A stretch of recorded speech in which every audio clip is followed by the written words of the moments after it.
देखिए भैया, हम लोग अकबरपुर गांव में आए हुए हैं। ये सब घर से आता है डेली कि हम जाते हैं अति ग्रुपिंग करने। सारा लेकर मोबाइल एगो कहेगा कि हम एमएक्स प्लेयर से शेयरिंग कर रहा है, शेयर फिल्म ले रहा है फिल्म। देखो ये बाबू है नित्यानंद, एगो बिक्की जी है, और एगो मोनू भैया है, और एगो शशि भाई है, फिर सत्येंद्र है, गुंजन भाई है, इधर एगो फिर और देखो सब ग्रुपिंग में है। कहता है कि हम पढ़ाई करते हैं। बताओ ये सब 6 बजे आता है, कितना हमको बुरा लगता है। कहता है पढ़ के कि हम पढ़ के आते हैं। बताइए सब कितना, सब सारा लेकर ही सब है, सब सलाद नमक हराम है। और जितना भी है ना सलाद, बताओ देखो चप्पल सबको दिखा देते हैं। देखो इतना बड़ा रूम है ग्रुपिंग। हम देखो कुछ दिन पहले 15 दिन पहले हम लेवारी सबको बिछवाया है पूरा कि देखो भाई ये सबके ठंडा उंडा लगता है।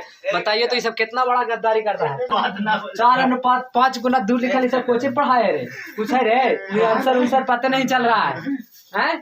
बताओ ये सब लड़कन है, पढ़े नहीं आता है। अब डेली के बात बताते हैं भैया।